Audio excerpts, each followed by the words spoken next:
CMJ's Epic Quest. CMJ's Epic Quest.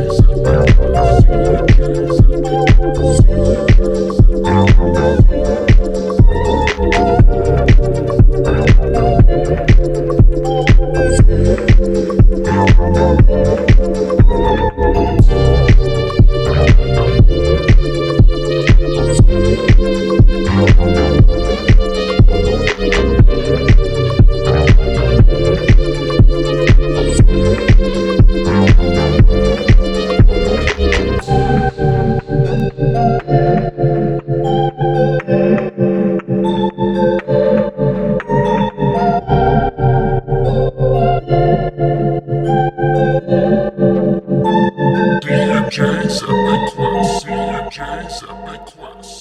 CMJ's Epic Quest. CMJ's Epic Quest. CMJ's Epic Quest.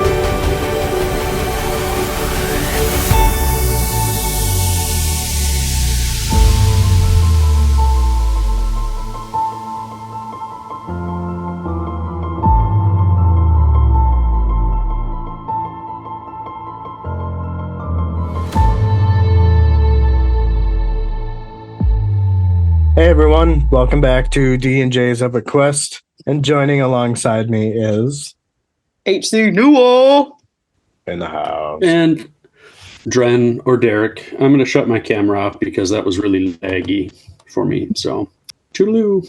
I'm still here. You just won't see me. Bye. Whew, my screen looks so much better now. I know. I knew that was coming. I'm getting too predictable. Hey, you gotta switch it up. Better. Yeah. Be nice for a change. That'll show you. It's okay. Your niceness is just a little late. Ah! But Yeah. Silence. Silence is golden. It went over my head, so I'm just like, okay. I don't even know if I know what you said. do I need to explain it? Do you want me to explain it? Before we get started in today's episode, we'd like to take a moment. Continue on. We'd like to take a moment to thank and recognize Silverstone Books. Check out their website at silverstonebooks.com, where they have a large selection of fantasy, sci-fi, and horror books with the option of many signed copies at very reasonable prices. I am messing this up so bad. Can you say fantasy again? What? Can you say fantasy again? Fantasy. Am I messing it up? That was Justin's fantasy, I guess. I don't know. Ew. Girls. No, you said you were like fantasy or something like. Yeah, I messed up. I keep messing up. Well, just start over. I'll just cut all that out. Oh, no. You got to leave it because like 90% of the time when I read that, I just wing it anyways. So. Yeah, but it's getting really interrupted at this point. All right, where was I? Like we said, this is Curse of the Fallen After Dark, so. Oh, yeah, that's right. The story carries a large number of indie authors, so help us help them in supporting self-published authors. Why am I saying this like a news reporter? I don't think you're getting hired. Also, they've been gracious enough to give us a promo code for 10% off your next order. That code is DJ Quest. So check out their site and pick up a book and save a little bit of cash while supporting authors. You feel like the voice I would hear if I was ordering at Taco Bell. Late night, too, like the 2 p.m. commercial. Yeah. HC has got the hookup for the fourth meal. That's a me. That's what, high as fuck? I wish. I know, right? And now we get on to our patrons. In order of subscription. Jan, the picker of good books. Hi, Jan. He's my friend. Luciana Etrigan. Ryan, the topological. Damien, the rock of faces. Nate, fiddle me this. Shield, Anvil, Dylan. You got a special name there. Shield, Anvil, Dylan. Yeah, speaking of Jan, I hope he's doing okay. I haven't seen him post on Twitter or like Facebook or anything since like Christmas. So I sent him a message the other day. Hopefully he's just on vacation or something. I thought I saw him. I thought he said something the other day, like last week, maybe. No, well, he hasn't put anything on Facebook since like Christmas. So. Oh no, he's been on since then. Yeah, he said Facebook, something he said something on the 19th of January. I think that's the last thing he posted. Well, yeah, that's still a while. Yeah. So hopefully he's all good. And Jan, when you're listening to this down the road, just we're thinking about you. You're our friend. Everybody's our friends. You're my friend till the very end. Ha ha. Take a That was look a little at creepy. my girlfriend. She's the only one I got. HC. You got to do the ha ha ha ha. Wait, let's say ha ha ha ha. Da da da da. All right, cool. Well, I guess we'll get started, right? We got chapter 25. Its title is Final Breath. I don't think there was an epigraph for that one, Was right? there not an epigraph? I don't think there was. To keep the intensity on chapters like this, where it kind of flows from the last one, I don't put epigraphs on them. Oh, You cheated us out of an epigraph, I see. Sorry. It's less I have to think. Epigraphs are not easy. I bet not. I'll shut up now. Go ahead, Justin. Tiago Abdallah, who wrote A Touch of Light, he also did epigraphs. His books, because I don't read a lot, were the first epigraphs I had ever even seen, and I thought it was like such a cool idea. And he's like, "Yeah, I thought it was great." And then halfway through the book, I was like, "Damn it! Now I have to like create epigraphs for every single chapter for the rest of my series." Oh, it ain't easy. I can only imagine. Fun though. Not a problem I have. I'm also not writing a book. They're fun reading though. Even though when I read books, I skip them. They're still fun to have. I also skip footnotes. I also skip paragraphs. I don't read. Chapter 25. Straight to the movie. Huh? Yeah. All right. Well, raw, undisturbed energy that had been festering since her childhood erupted through a powerful wave of magic and rage. The cabin shifted and moaned as the ground split beneath it. The high priest and his guards crashed to the floor. Thin blue veins formed around Nir's darkened eyes.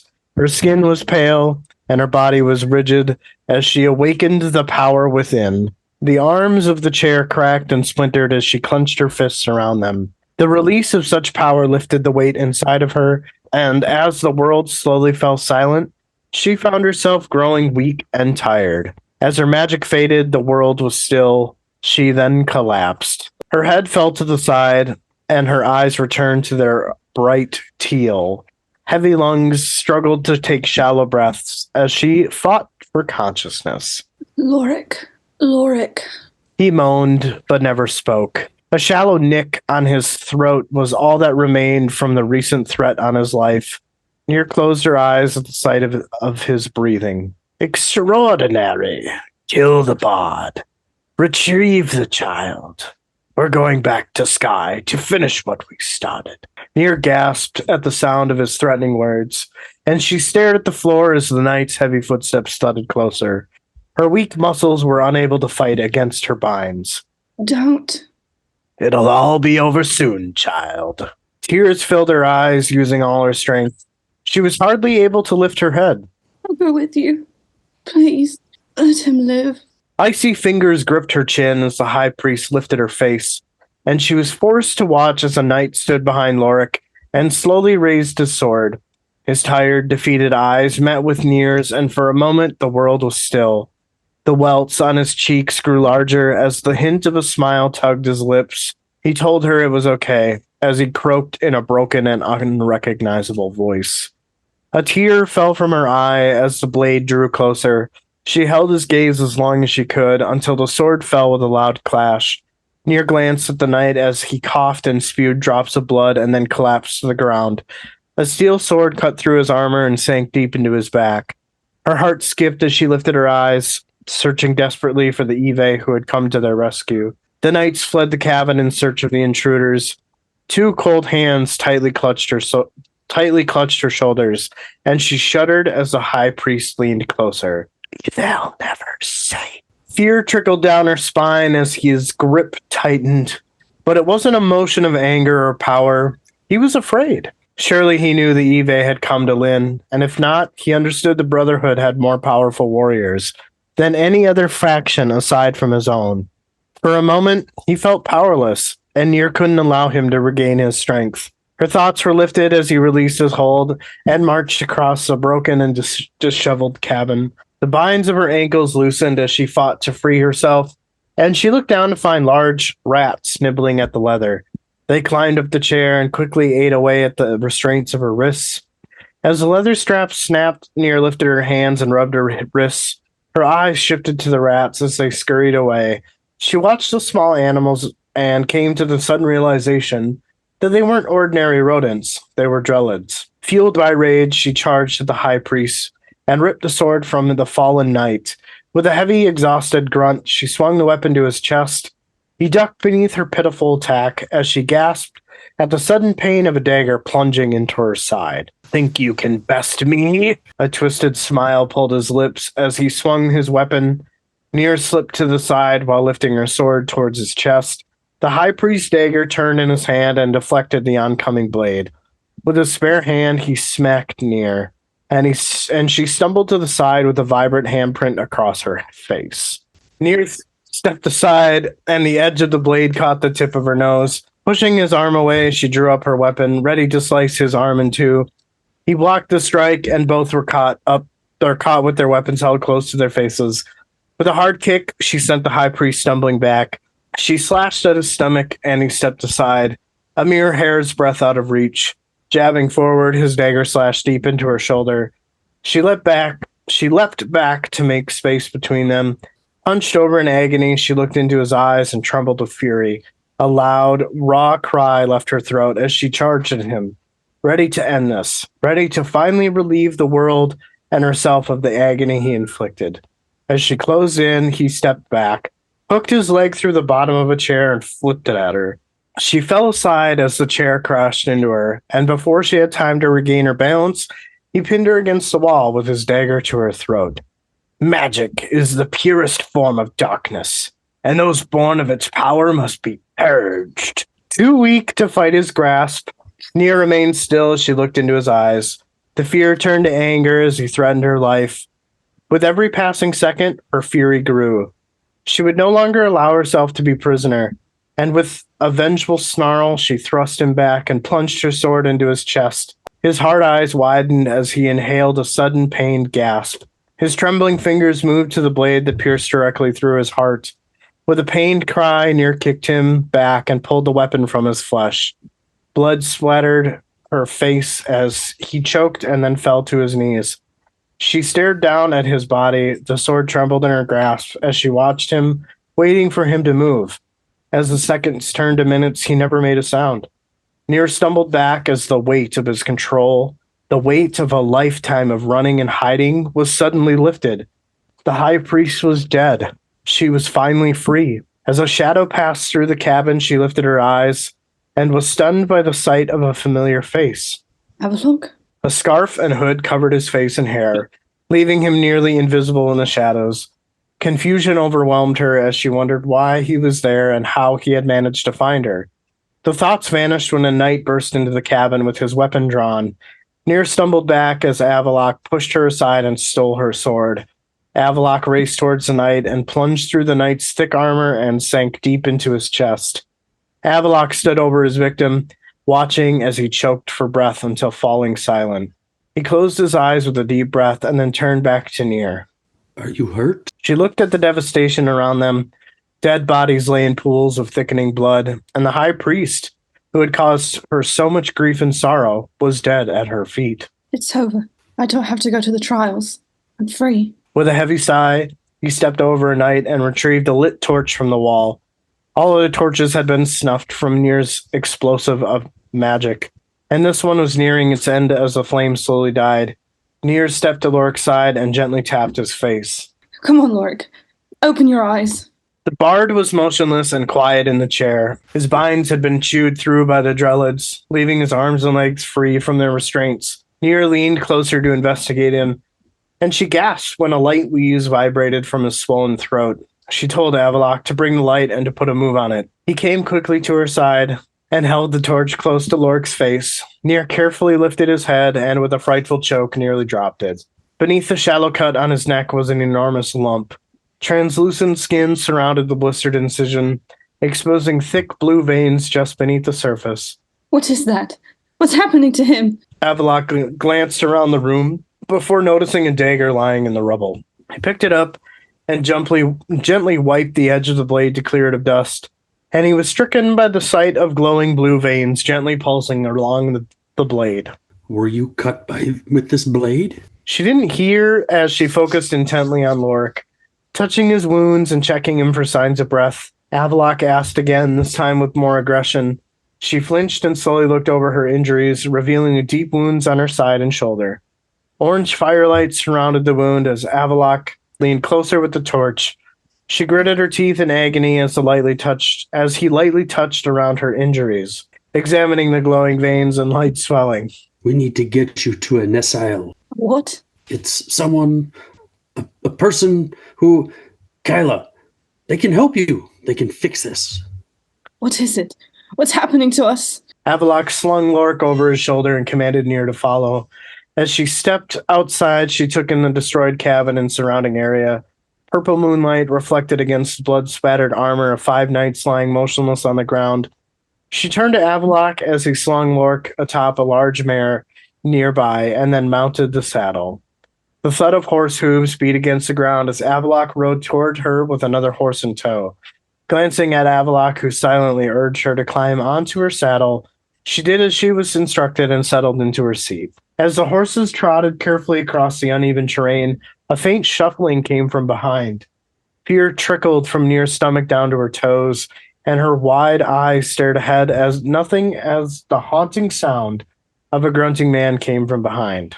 Deep, quavering breaths escaped her tired lungs as she warily looked back at the cabin where a shadow emerged from the doorway. White robes were saturated in red where a blade was struck through his chest. With another pained moan, he slowly straightened his posture. Dark, angry eyes scanned the forest before slowly meeting with Nier's, and she was stricken with fear.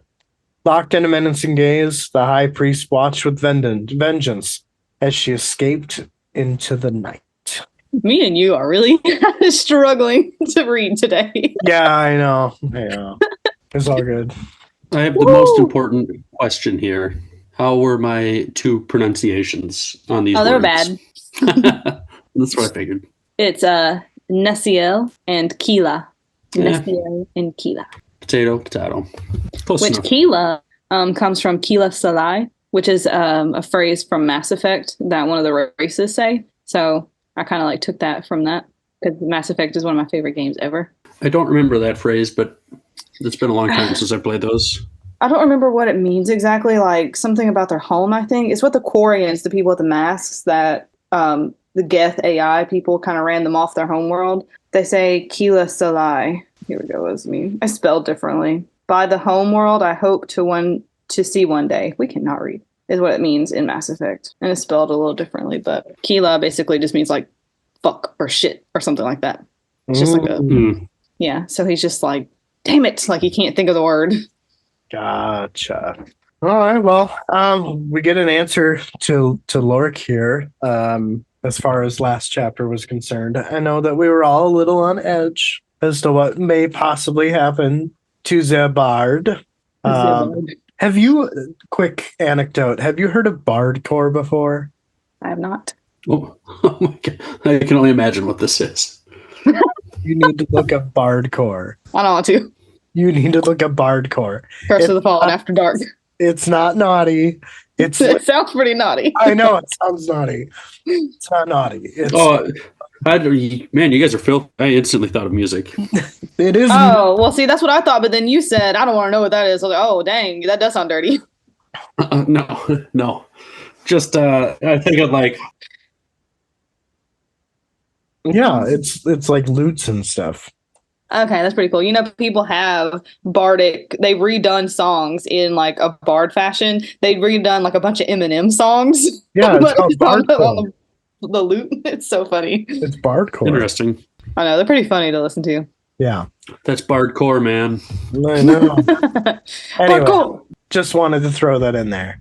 Thank you. I guess my first thing is when, Nier and the High Priest are battling, and he somehow just manages to hook his leg around the leg of like a chair and just like kicks it at her. You know how many times I've tried to do that? Not in like a heated battle or anything, but just I'm like, how many trying times to have you like, tried to do that? grab a chair so that I could bring it closer to like prop up my leg or Is that difficult for you? way. I am unsuccessful 9 out of 10 times on my first shot. So the fact that he can do this, You're so impressed. I'm very impressed. It's funny that you did not comment on him coming back to life at the end of the chapter. You comment on him being able to flip a chair. That's what impresses you. We're not at the end of the chapter yet. You didn't comment on it. I didn't want to. Oh, okay. Well, I was just saying you didn't comment on it, so I didn't know if you were going to say anything. Come on. Maybe the high priest is just better than you. Maybe. Maybe. At least he's on time. Ooh. Ouch. I'm gonna take the L on that one. That's I was an hour late to the podcast today. That's twice. Hey, last time something came up, so I let y'all know. No. When we were recording the Malazan episode, you gave me shit about some voice acting, and I said that I had some experience with a different author, and you were lost for words. I'm lost for words now because I know what you're talking about. Sorry.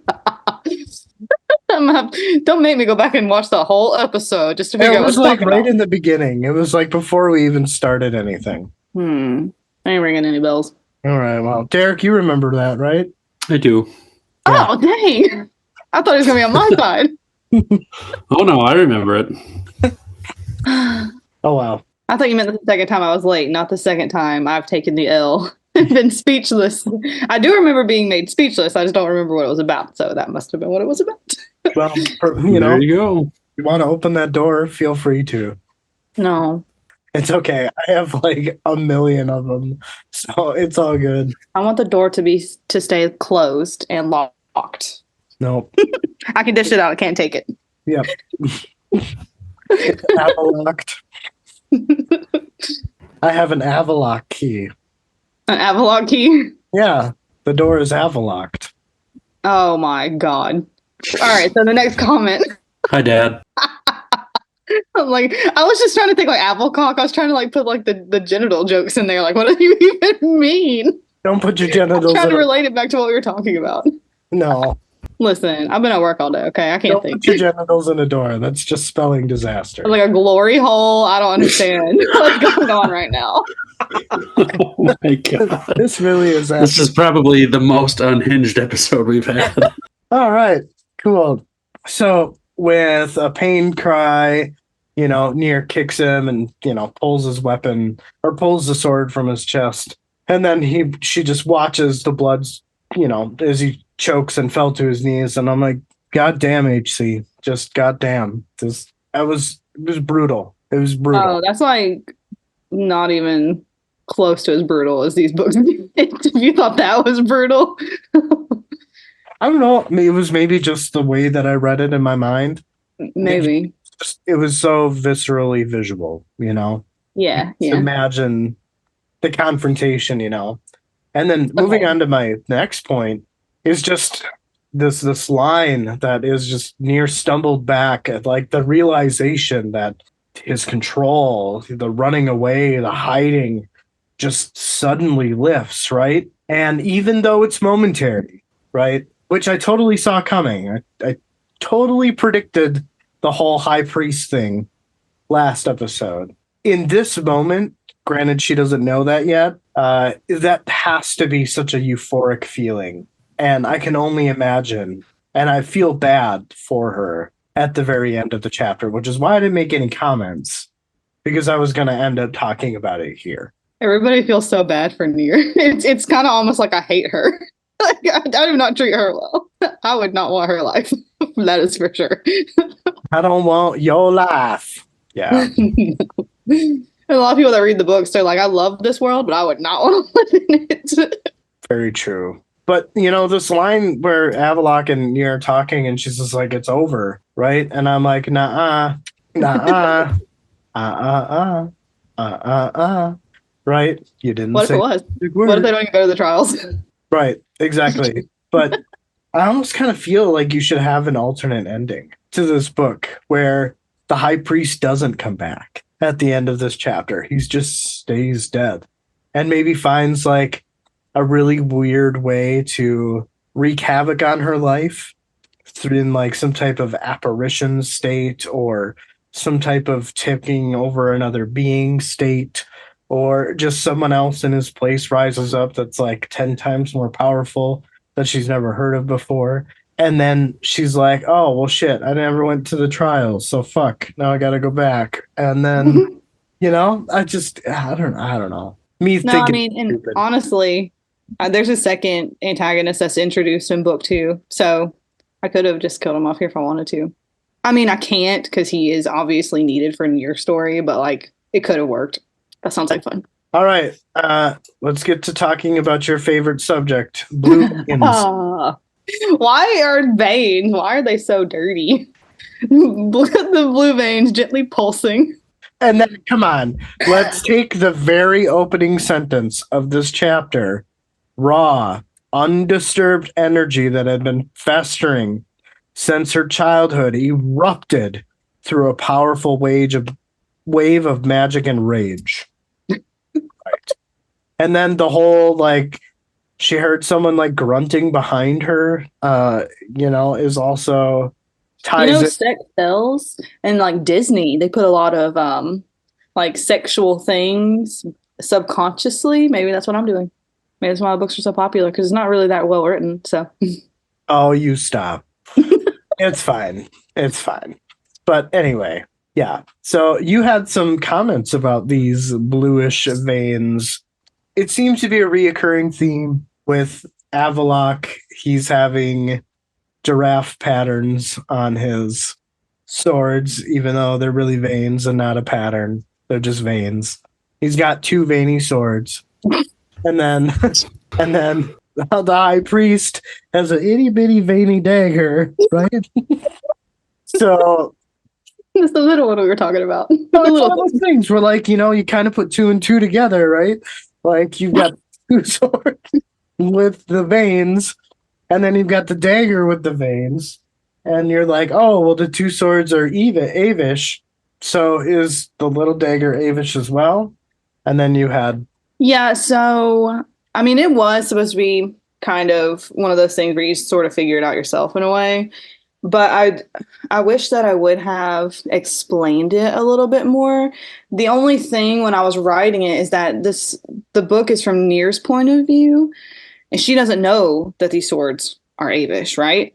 So it didn't really make sense for me in the way that I write to add that into the exposition because I just want everything to be from her point of view so you can experience it as she experiences it. So that's why I put that he was shocked that it was like that because there's clearly something different about these swords and the high priest has one and it's safe to assume that they're probably Avish swords. But I don't really go into explaining what the swords are, what they can do, why the high priest has it, why Avalok has it. So I kind of wish I would have touched on that a little bit because Nir, I don't know why she wouldn't ask, what's up with your swords? Like, what can they do? Or at least showed what they can do because I don't really show what they can do. So I kind of wish I would have done that. They actually first get shown what they can do in The Banished, which is book 2.5. So, but I mean, you learn more about them in book 2. I just wish I would have added more about it in book 1. It just didn't make sense to me for them to talk about it with all the other stuff going on because my book goes so freaking fast.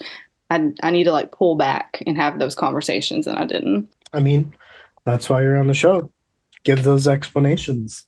Sure. Do you know another quick anecdote? Do you know how many of the people that are reading your book are listening or following along with us?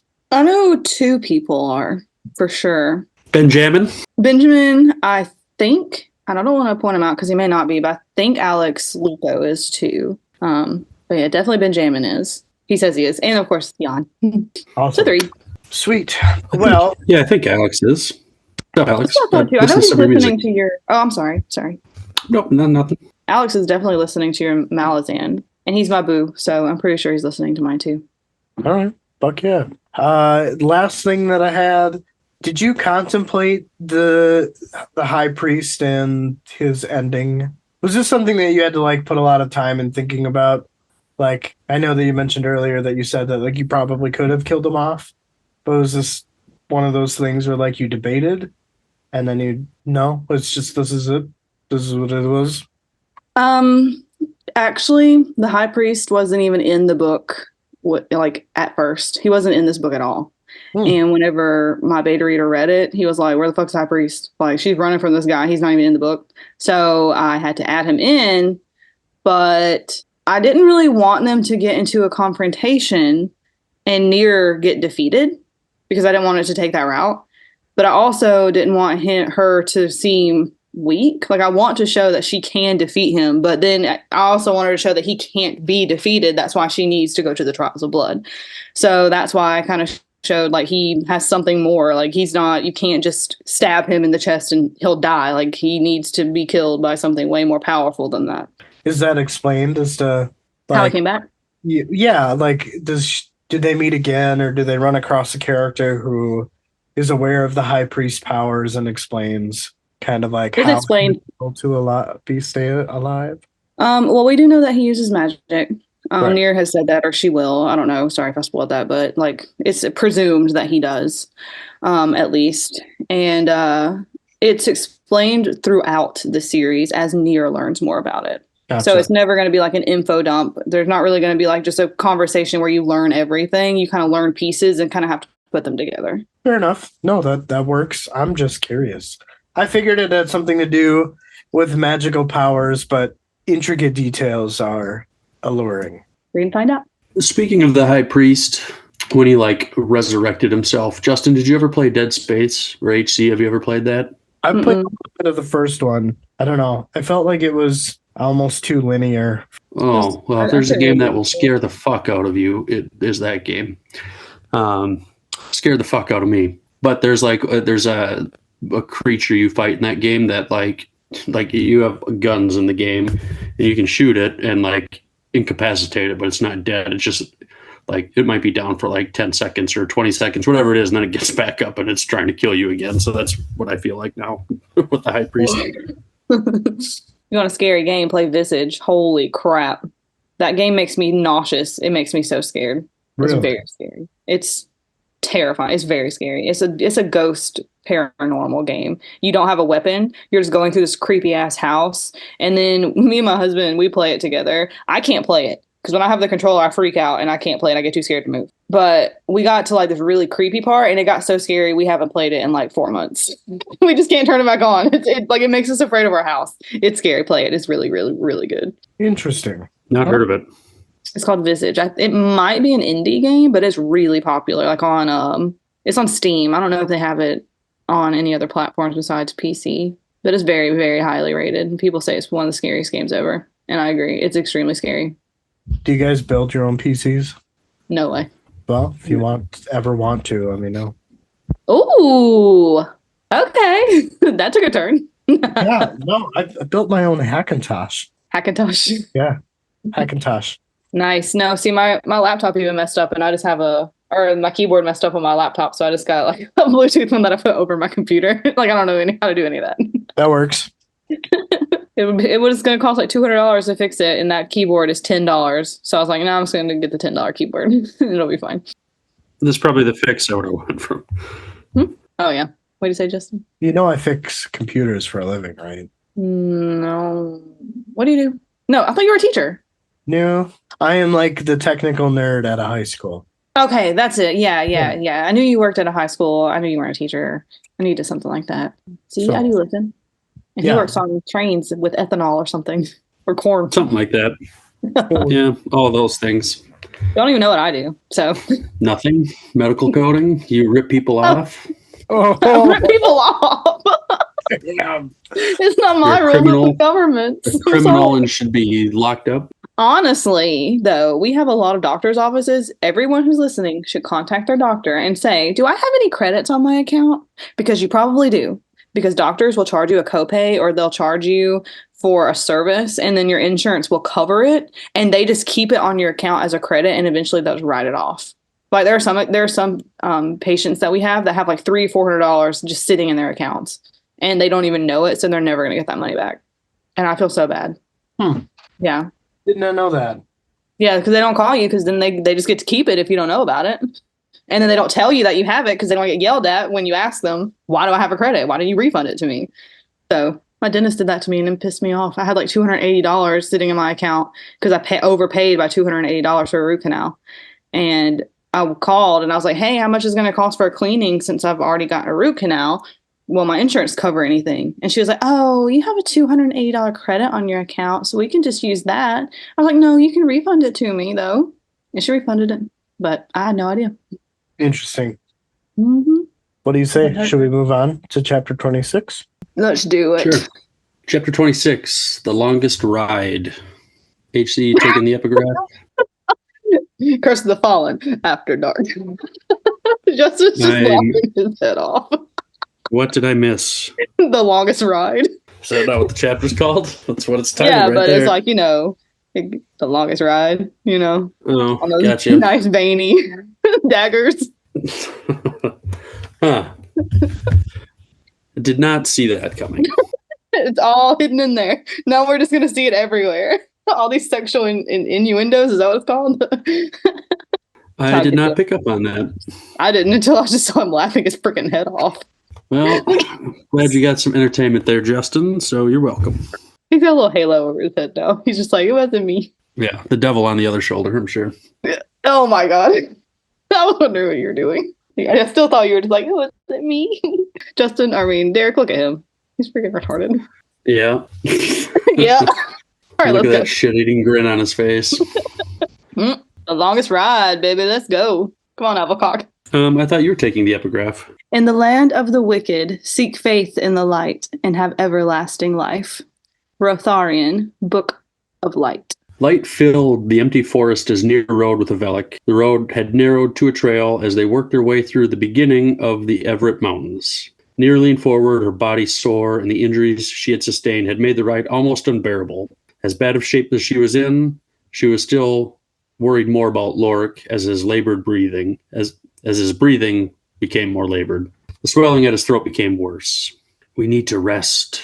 No, he doesn't have time. The horses won't make it if we keep going like this. God damn it. We'll take a break and keep moving. We can't read and you can't spell. For the illiterates of the world. She saw a spot on the side of the road that was suitable to rest and took her horse off the road and tied the reins to a tree.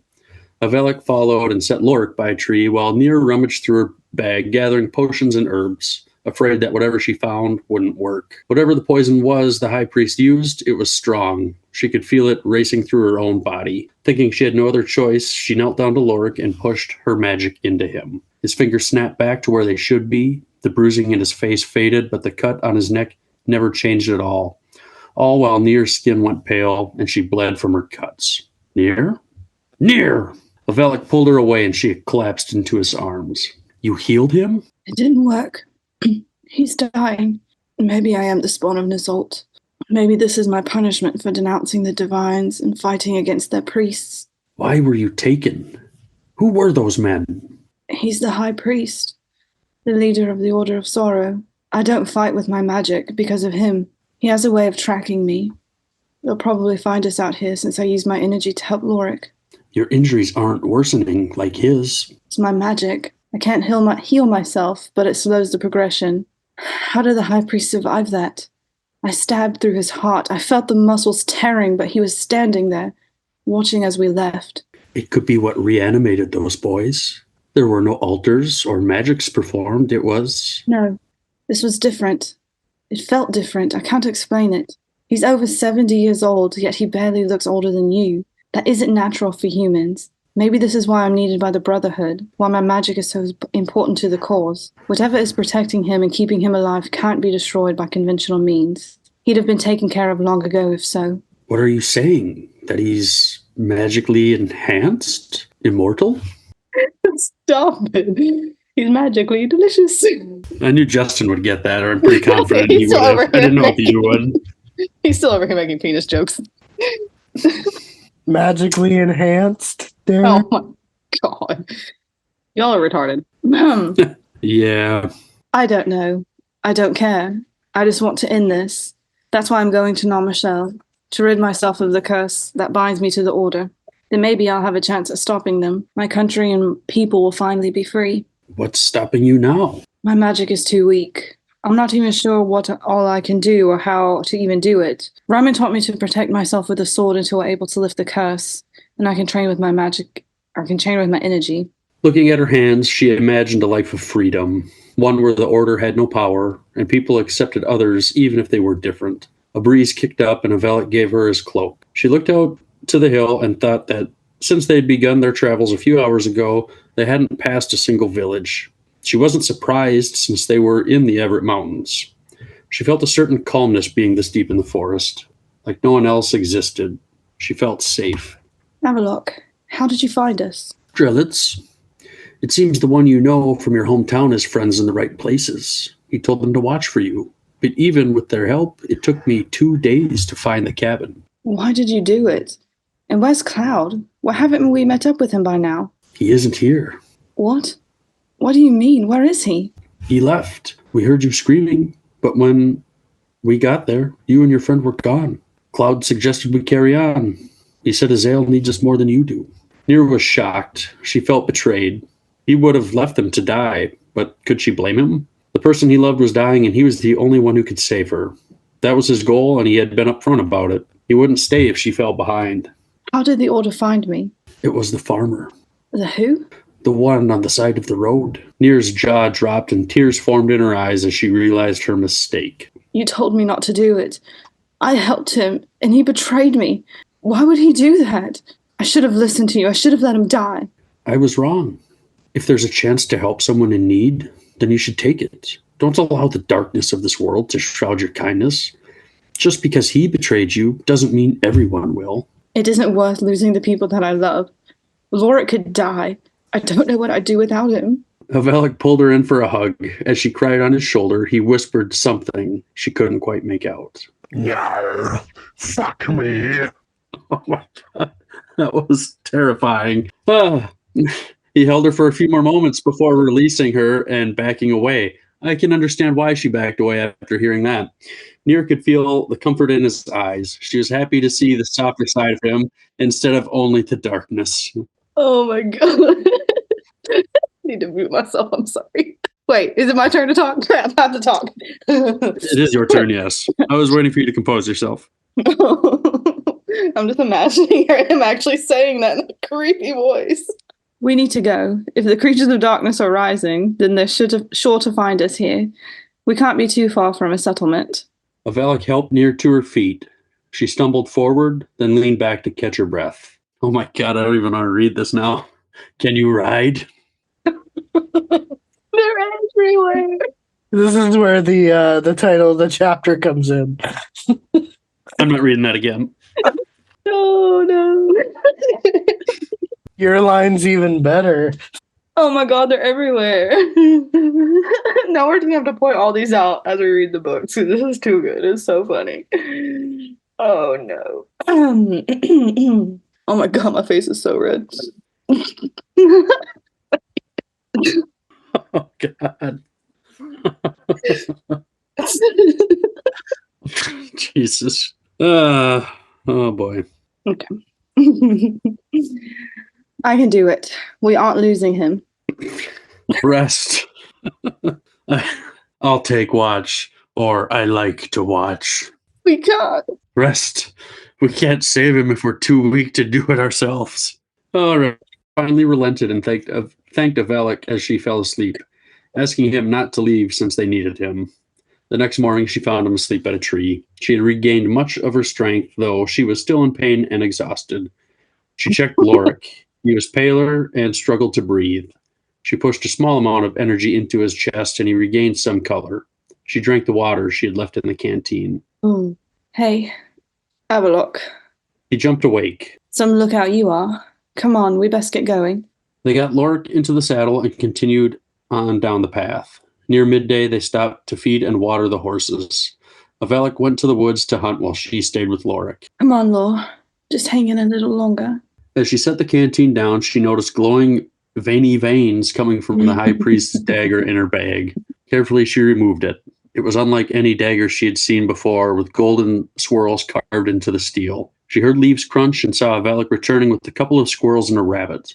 He began to field dress them while Nier gathered material for a fire and started it. She thanked him for hunting and said she hoped they came across a village soon. Anything would be better than nothing. Avalik stayed silent. Why are you helping us? Should I have let you die? Trying to be poetic. I didn't take you for the type. I was repaying a debt. Now we're even. Is that so? You know what I think? I'm sure you'll tell me. I think you care. Deny it all you want, but I can see through this deadly facade. You care about two humans. I suppose we Lantis aren't so bad, are we? You Lanithus are all the same, assuming everything is about you. Maybe. But why else would you be here? Their faces closed in on each other's, and she could feel how apprehensive he was. He didn't want to accept the truth, that this was more than a tease. Their lips finally touched, and Avalik froze and Nier backed away, tension overcoming both of them. She panicked, trying to figure out how this happened. Avalik was looking into the fire, not daring to look into her eyes. She apologized, and this only seemed to further confuse him. He passed her some squirrel. They ate in silence before cleaning camp and heading back down the road. Yay! We did it! Yay! Hardly. Barely. Well, yeah, that was something. The chapter 26 wasn't even in the original first version of the book at all. Oh, really? Yeah, the whole thing was added afterwards. Is that hard to do, like, where you try to find, like, a point to add something like that in? Not really. For me, it wasn't with this book. It can be, like, adding in filler and stuff can be really hard. I've gotten to the point where it's really not that difficult anymore. But when you're first starting, that's why my book doesn't have a lot of filler, because creating a world and putting in all these extra things and all these conversations, it can be really hard. I mean, if you ever wanted to, like, if you ever got curious, you can listen to the audiobook because it's in the first version and it's like so different. Like I said, it's missing whole chapters and everything. So all like Nier and Avalik, their relationship is missing so much. Like they never stop in the woods whenever when the priests are following them in the beginning and they all have to veer off the road. When they're in Porsder and her and Avalik are like shooting the bow and arrow and stuff, like a lot of that isn't in the first version either. This isn't in the first version. Their date. Yeah, it is in there, but it's not as long. Gotcha. Yeah, so their relationship Thank you. it's like slows down a lot more. It's a lot better. It's still really fast, I will admit. I could have slowed it down. I probably should have slowed it down a little bit. But I mean, I think it makes sense, at least for Avalok's character, to kind of really be very interested in Nier. But I can see why some people think it's too fast, for sure. Well, thanks for answering that question. That was just kind of off the cuff with that one. I'm also a little surprised you didn't follow up last episode with your own Nitzel saying here when you had the chance, but I see you passed that over. Nizolt. Nizolt? Oh, thanks for the correction, Justin. Welcome. You mean in my dialogue with Nier, right here? Yeah. Yeah.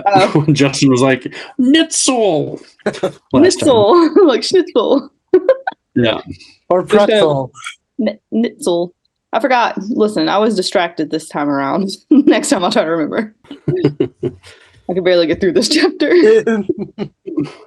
Yeah. I don't help with that. I understand. It's all probably subconscious. my fault. Yeah. Yes, it was 98% your fault, for sure. I didn't even write this. Yeah, but you caught it. I didn't think about this. See, you see where my brain is? Just subconsciously, I was adding all this crap in, didn't even notice it. I didn't have too many, I guess, points. I had a couple, but where Nier's talking about the high priest and explaining, why she doesn't fight with her magic. He's got a way of tracking me. He'll probably find us since I use my energy to help Lorik. I was like, man, I don't think she is, but it almost kind of feels like maybe she's throwing a little bit of a pity party. Like, I mean, she kind of is, but I kind of don't really blame her for doing that. Yeah. But, I mean, I know she's brought this stuff up before, but maybe just obviously not to Avalik. So she just telling him. So I get it. But it kind of felt that way. That's all. Kind of like she's whining a little bit. But I was about to say, Nira's a very whiny person, just so you know. She does self-loathe a lot. And like I get it, but she does do it a lot. Just so you know. gotcha. Okay. Her life sucks. Justin, you had a couple comments. Yeah, Cloud, my boy. Don't you love him? Not anymore. Just up and abandon them. But I guess I probably would have done the same thing. But I don't know. It's interesting because like at the beginning of the book, Cloud is very like, I wouldn't say empathetic, but like supportive. But that's where everything aligns, right? That's where their mission story, so to speak, is headed in the same direction. But now that Nier is taken out of that direction, he's just like, yep, nope, I'm gonna keep going, And I know that at moments throughout the story, he's just like, well, if you fall behind, I'm not coming to get you, et cetera, et cetera. But I guess you don't see it coming because you're not looking. I guess you're not taking Clouds too seriously, which I don't know why you shouldn't. I mean, seems like a serious fella. But yeah. And I mean, one of the first things he does tell Nier whenever he's like, I'm going to the trials, you can come with me, but if you fall behind, I'll leave you behind. Like, I'm not going to wait around for you.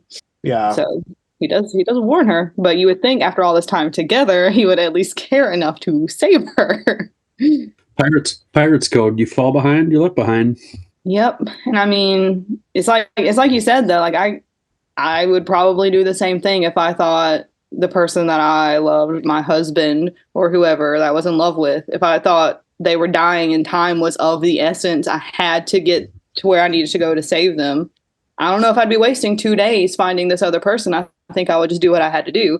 But, we're reading this from Nier's perspective, so a lot of people, they get it, but they still hate him anyway. Even though they probably it's hard do the same thing. Hard to blame. I mean, I guess I wasn't really that surprised, but well, I think that touches on a very important message, and that perspective is everything, right? Like, just because we experience something doesn't mean that that's like the right way to do it, because we have no idea what it's like to be in someone else's shoes. And this is why empathy is a huge thing. If you can be empathetic, if you have the ability to imagine yourself in someone else's shoes, it goes a long way. Yeah. And that's a big idea that I had for all of my background characters, because if you consider Cloud a background character, I guess he's a side character. I don't know. But, people that aren't Nier, that are in the story, like Avalok and Lorik, like they all have their... He's a side piece. Yeah, with a big tip. And I try to incorporate that into the story, because I don't really like to just lay things out for you. I like for you to piece them together, pay attention, understand why things are happening and why characters feel certain ways. So I never explain, Cloud must be doing this because blah, blah, blah. You should just already know by knowing Cloud why he's doing it. You know what I'm saying? And that's how all of my background characters are. They all have their own stories. They all have their own reasons. And a lot of readers get mad at me because they're like, I hate this character. They shouldn't have lashed out at Nier. I'm like, well, he had a very good reason to lash out at her if you understand his point of view, which you should. But some people can only see the perspective of the main character. And it makes them really hate some of my other characters because they're not even trying to look at things from the other character's eyes. So just adding in all those extra side stories and stuff and having dynamic characters, I think, is really fun. Of course. It's been a long tangent. Sorry. Justin, did you have another one here? Oh, yeah. Wow. HC shoots it down right here in the comments. So, but yeah, it just this very little, almost unnoticeable detail. The person he loved was dying. I mean, that was that is being explained. And I know that we have had speculations about Cloud's relationship or what type of relationship he has with Azael would be. And to me, this seems like it's confirming some type of romantic interest, because Avalok they're not brothers, they're friends, but they're not related. So I didn't know if that was like intended to be confirmation, and you were just supposed to like piece that together based on kind of what you were just explaining. But You kind of debunk that right here in the I mean, I'm kind of message. like saying, I'm kind of agreeing with you. Like, I figured by this point in the book, people would realize he's in love with her to some level. And they know that they're not blood related. So the only other explanation would be that they're just like best friends, or they're like together romantically or married or whatever they are. But either way, we know he loves her very, very much. It's very clear by the way he's acting when it comes to like her letters and stuff. He's like simping over her pretty freaking hard. So, Yep. so yeah, Absolutely. it's like kind of like a confirmation that yeah, he does love her, but we still don't know what kind of love it is. But we can assume. It's pretty easy to assume. I would say so. Yeah. That's what I mean. I don't like just saying things outright. Like by this point in the book, I figured it'd be obvious. So when Near says it, yeah, it's kind of confirmation just to confirm what you already know. So you're not wondering anymore, I guess. Sure. But, I mean, readers, I feel like in some way or another, we always subconsciously expect some type of twist. So, confirmation of the confirmation is always a good thing. Oh, yeah, definitely. Like not doing a twist in my book would be a twist at this point because everybody has twists no matter what. There's always one. Right. Have you guys ever played the video game Fable before? I remember, but no. It's really good. And I mean, it's old, but I was expecting there to be some huge twist because the main villain has a mask on the whole time. So I was like, I know who this is. It's this guy. It's that guy. We trust him. It's this guy. And it turned out to just be who they said it was the whole time. And there was no twist. I was so disappointed. I was like, dang, like y'all built this up to be so twisty and so crazy. It really is just the Jack of Blades. Like, okay. You let me down. Yeah. My husband was like, this was like in the early 2000s. They didn't do twists back then. Like, well, they should have. Mm-hmm. They're better. Guess I won't play it now. Thanks. I mean, you have to remember that The Sixth Sense came out around that time, right, Derek? So I don't know. I never saw that. You never saw The Sixth Sense? Who? Okay, I haven't seen a lot of movies, but I've seen that one. Excuse me. I know what happens. Well, yeah, but it's good. You gotta watch it. And imagine like seeing that without ever having any plot twisty sort of thing. That's like one of the first plot twisty things. That would have been crazy. It was 1999 that came out. You're close there, Justin. So, yeah. You need to watch it. It's good. It was huge. I mean, like, I remember how much that movie blew up. So I can imagine, a lot of arts and entertainment. When something is big, they do the direct opposite. Mm-hmm. So it's always a response to like what is currently popular. Right. Maybe. It's a delayed response. Dramatic effect. I liked Avelic's quote, where he's saying, if you can help somebody, you should. Just be a good person. I thought that was just good advice. I liked it. And I think more people probably need to follow that, especially now. So I'm sure everybody thinks they're a good person. I think very few people think they're like shitty people. I hope. I'm sure some people are like, yeah, I'm just a shitbag. Mm-hmm. But I don't know. It's hard to think you're a good person when you have a chance to do a good deed, a good act or whatever, and you pass it over. I don't know. That's just kind of how I feel, I guess. I guess it doesn't necessarily make you a bad person, but I don't know. It's just one of those things where, if you can help somebody, you should. Yeah, and I think it shows a lot of growth for Avalok. This shows a lot of growth in his character, I think, from the beginning when we first met him. And he literally put a dagger to Nir's throat. And then now when he's like, her own forgive people, don't, see everything as so black and white. It seems like she's kind of shown him this in a way, changed his mind. Her own dagger too. Mm-hmm. Ooh, not the veiny one. Not the she wished it was the veiny one. Yeah, the big veiny one at her throat. She wished it was. Any, I guess, author insight to what Avalik actually whispered to Nir that she couldn't make out? He whispered something in Avish. He does whisper it a couple of times throughout the series, and you figure out what it means in the glossary of book 3.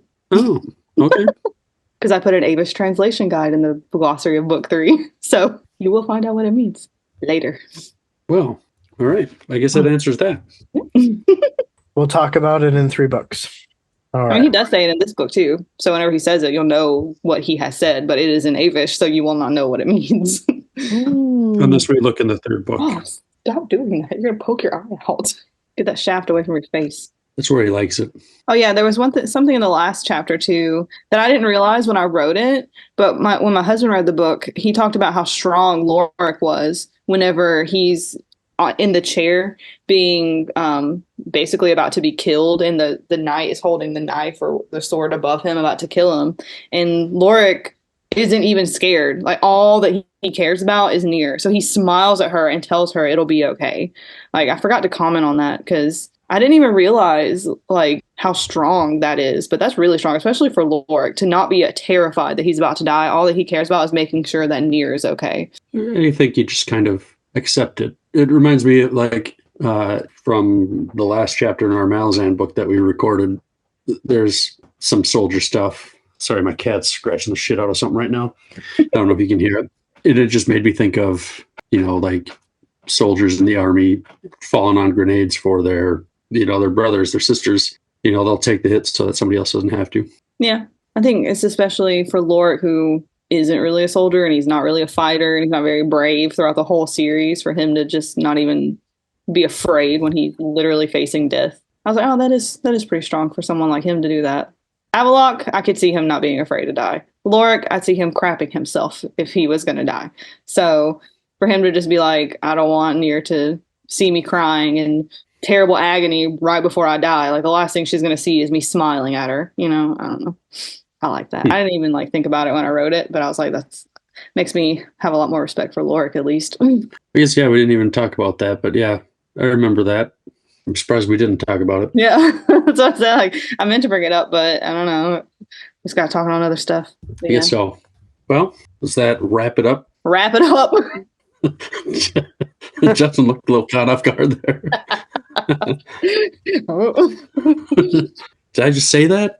Ooh. Yeah, that was on purpose. That was on purpose. I'm sure. Yeah, but I've used that before, so you're just template matching what I've already said. Oh. Hey, you know what? It fit the situation. Oh. It did. It was good. Sometimes it doesn't fit. It did this time. That's good. You missed in that one chapter when we kept laughing when they were taking the ride, and then Nier, she wakes up really sore and exhausted the next day. You didn't catch it. Oh, how did we miss that? I don't know. It made me laugh, and nobody else laughed. I was like, oh, y'all missed it. Where is it even at? See, it's not all me instigating. Yeah, she had regained much of her strength, though she was still in pain and exhausted. It made me laugh. After the conversation we mad-libbed there. Yeah. This was a good time. This was fun. Yes. It definitely was, yeah, M for mature. Yeah. Maybe R for ridiculous. There you go. M for not so mature. Hey, yeah, there you go. Yeah. Well, I'm glad it worked out. We had to do this tonight still. Yeah, sorry. Next week, if we do it again, I'll make sure to put an alarm. I haven't been late in these other times. I can't believe I literally completely forgot. My heart good. Well, most of the time we talk at some point through the day and just kind of remind each other, but it didn't happen today. So yeah, I don't know. All right, guys, I'm gonna go. Yeah, bye. All right. Thanks, everybody. As always, thank you. Bye. See you guys.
CNJ's Epic Quest. CNJ's Epic Quest. CNJ's Epic Quest.